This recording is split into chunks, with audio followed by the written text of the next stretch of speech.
Hello and welcome back to another KTTV video. And look what we've got here. We've got Alfie, the famous Alfie, and he's bestie with Shrenik in the corner over here. No. And we've got our dear friend Sugo from Rome, from now in Rome. Yeah. Used to be. How was your flight? It was very good. I had a beautiful flight and I was just a bit tired because I just left a few hours yesterday. So, but everything was okay. I mean, I got a text from you about 4 o'clock in the morning, I think it was. I'm getting on the flight, and I said, I'll go and wake Shrenik up and let him know. So Shrenik stayed over and kindly picked Sugo up at the airport, and there was a little bit of fun at the airport where we found out there's 2 blue zones, one for a hotel and one for a thing. So that's great. So this is your first time in England, but not in the UK. Not in the UK. I went to Scotland 23 years ago. Yeah, wow, something like that. And you were doing what in Scotland then? I was a waiter inside the Scottish castle. Wow, that was fun. How long were you there for? Oh, 3 months, 3 or 4. I don't remember. 4, maybe 4. So it was just coming over and working for a living, and I just wanted to change something. I was very young. I went from a long experience in having a bar. Mm. So best place to learn English, isn't it? What? Best place to learn English in a bar. any bar if you're in Italy. But Sugo was telling me that his English is very poor. I think it's utter rubbish. Yes, it's utter rubbish because we managed. Our Italian was brilliant, wasn't it, this morning, Shrenik? Yeah. We were much better at Italian. So Sugo's played with quite a lot of the tools this morning. We had Ollie Sparks' low angle boxwood mitre playing out, and that's quite phenomenal. And then we had this one, which is one that Ollie Sparks made for me. Now it started out, Sugo, as being inspired by this plane here, which was very, very contentious at the time. I found it in a little boatyard down in Whitstable in Kent, which is north of here and along a bit round the coast. And it was used by a guy that repaired Thames barges on the Thames. And the Thames used to have a deep estuary entrance, but the coal ships used to come in from the north, and all the grain and various other ships, little coasters we called them, and they would come into the estuary of the Thames, and then they wouldn't be able to go up the Thames like they can now to all the way to the wharves, because they could just get the tide. In that period, the tide only allowed them to come up as far as the coast of Kent. So they used to stop around about that area, and then they would all offloaded, all the cargoes offloaded onto what we called Thames barges, which were great big flat barges, and they had keels on the side that would lift up so they could go onto very shallow water. Okay. And they filled them up with coal and then took them upriver. And that's quite important because this was used by a shipwright to repair those barges.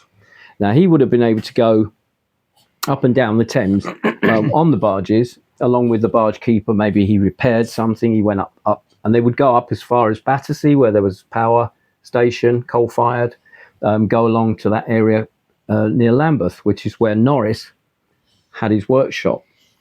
So you can hardly see it on the front, and there's no point in me showing the viewers because there is a mark there. Okay. And if you look under an eyeglass, it actually says Norris, and then it says York Street on it, which is his actual house. So he was there with his father in the workshop, and that's where he started making planes. So, and then he shortly after that moved down to his own factory, if you like, own workshops, which were his business premises. And that's important because on the second plane I'm going to show you, we come along to that. But this one was the original one. Now, there was a lot of contention about whether or not this bar here, which is solid iron and is screwed in to just below the mortise that takes the cap iron screw, so it slides in, it was thought that this was a Norris plane, standard, well, not very standard because it's still steel-toed and steel-heeled, but it was thought that this was added by a user, and we couldn't understand why. I had a long discussion with Ollie Sparks about this, and he came up with the geometry of it. And I think there's a Facebook post which I can put in the notes below this video that shows the forces and dynamic forces associated with this rod. Now, ordinarily, when you set an iron, you would tap the iron to advance it downwards. Okay. But on a handled plane, you can't hit the heel to reverse it back because of the handle being so delicate. And this is absolutely beautifully made. So this gives you a reversing thrust for reversing it back. If you tap that, you automatically push it back. And that was the theory that he had. But again, it was very contentious. But the reason why we now know that this is Norris prototype is because shortly after that, along came this one, which is exactly the same. However, this has York Road on it. Mm-hmm. Do they move just a few? Yeah, it was just York Road and York Street were virtually adjacent, but the key bit is the street and the road. So this, you can clearly see York Road, and it's a later stamp, and it says Norris and Son. And so this was made in his later factory. And Ted Cole, God rest his soul, the late Ted Cole, found this in an auction, and that was the point at which we knew that the prototype was actually a prototype, because he was still fiddling with the idea here in this plane here. So we now know that they were both made by Norris, this idea, and we think this is a precursor to the Norris Adjuster, the tune Norris Adjuster. Yeah. And even more research found that he had a brother called, I think, Eustace, I think, if I remember correctly, and the Eustace had a premises, workshop on the Thames at Lambeth, half a mile from his workshop. And he made spars and masts for the Thames barges. So my theory is that the guy who had this original one got on a Thames barge, went up the river to, went in to see Eustace to get a new spar for the boat, and said, "Do you know anybody who makes tools?" And he turned around to him and said, "Oh, my brother makes tools just down the road."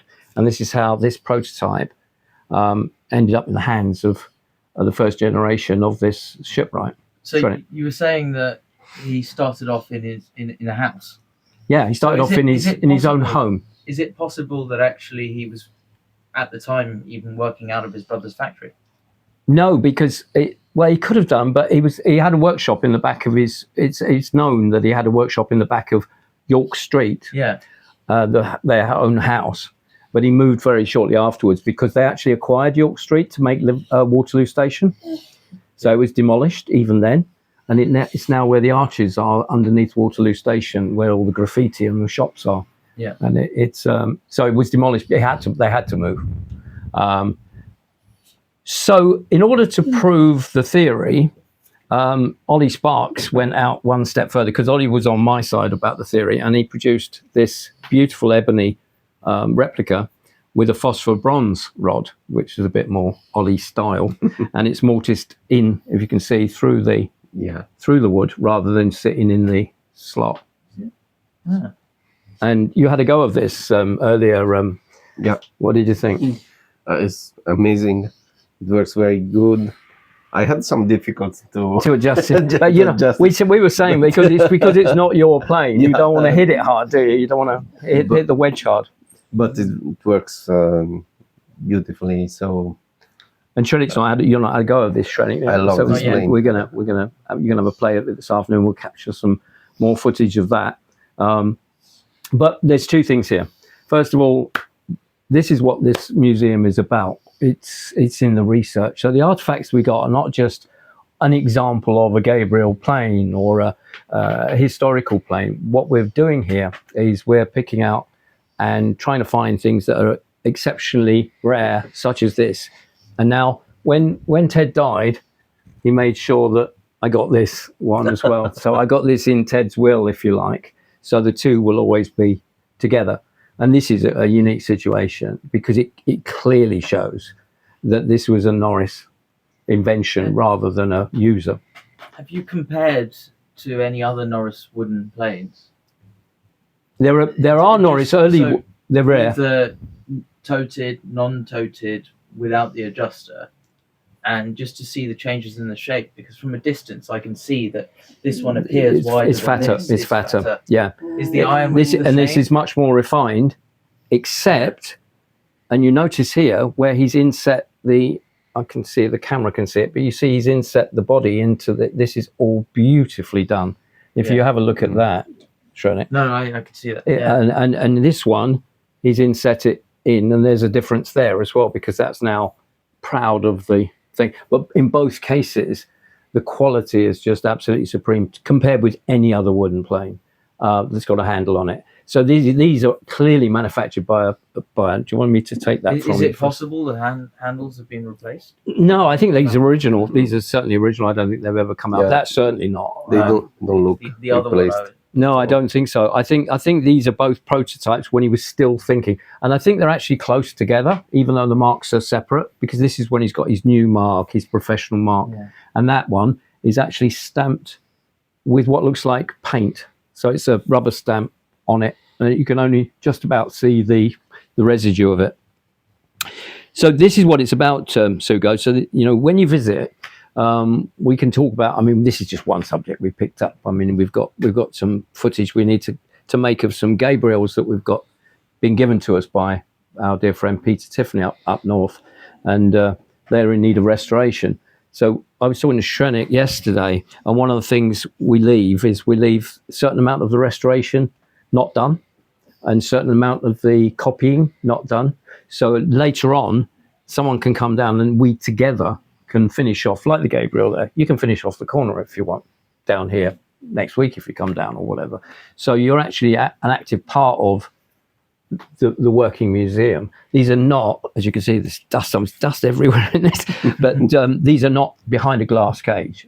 These are meant to be sharp and used and practiced and compared and repaired and finished off. That's all part of it, because by doing that, we're actually instructing people when they come, rather than being just a person that wanders around and looks at glass cages and then walks out after paying their 50 quid entrance fee. That's what I was working on. But so do you see, now that you're here, why this project is so important? It's not just showing people stuff, because you've seen it all on the internet. You've seen all the stuff I've done on Facebook. You say, oh, it's great. And I think your remark was, oh, it's nice to see everything in person rather than just if you follow it. We are starting the build next year, and I've no doubt that you'll find a weekend holiday coming up again to come back to. I think so. I will try to find another weekend, maybe Bring longer. some of the Italian girls with you. I've heard of quite a few. Yeah, I've heard about them. So you live in a beautiful little village on top of a mountain. Yeah, in the mountains around Rome, and it's half an hour from Rome, but it's a medieval village. So it's fantastic. Just you can see you have maybe a video. You sent me a video, yeah. And it's, what's it called? Excuse me? What's the name of the village? Is San Gregorio da Sassola. San Gregorio. San Gregorio da Sassola. St. Gregory. San Gregory, yeah. Right. Da Sassola is the place where that guy could come. I don't know. Is it a saint? Yeah, I think so. But there is a statue in the square, in the main square, that talks about San Gregorio Magno. San Gregorio, that is one of the main saints in Italy of, I don't know, maybe 13th century, something like that. Have you seen the videos of Shrenik? I think I sent pictures at a least, lot of ships in the hills. This is one of these mountain villages that, well, they're not mountains really. It's the rolling hills, and then you get this prominence that sticks up. with a castle on They it. are ancient volcanoes. Yeah. Around the Rome, but very ancient. All part of the Vesuvius chain, I take it, a lot about that rift. Maybe it could Yeah. be, but much more ancient. Yeah. So I don't think. You think they're extinct? I'm pretty sure. Yeah. Your flat's not going to disappear. There is basalt everywhere, so I think. Great. So we're going to spend the afternoon today just going through the tools, and but I thought it would be nice on this video, this week's video, to focus on the fact that we've got people coming in. We've got Siggy coming in next week on his honeymoon European tour, but he's not bringing his wife. I don't think he's quite ready to get his wife yet to the woodworking fraternity, but he's leaving her in Austria because I think she has family in Austria, and he's been with Anton in Venice, in Vienna, and he's flying in next week. And I think Sugo's going to pop in if he can. But he's on his way to Carlton Scroop. So those people are going to Carlton Scroop. We'll see Siggy next week. So that's all, folks, for today on our introduction to Sugo. Welcome to Great Britain. I think we're going to have some fun today. We're certainly going to, you're going to have to experience the wine that I bought. I think you're going to be disappointed. I hope so. I think you're going to be disappointed, but I did get some lager and some other. I got you some. There was no insult intended, but I got Spitfire beer from Kent. That's what they call it. I'm sorry about it. Don't mention the war, right? Okay, let's not talk about it. Thank you, guys, and we'll see you again. Say goodbye, Alfie. Did we say goodbye? You've been a good boy, haven't you? We're going to close with you. Yeah. See you later. Thanks again, folks. Bye. Take care. Bye. Bye.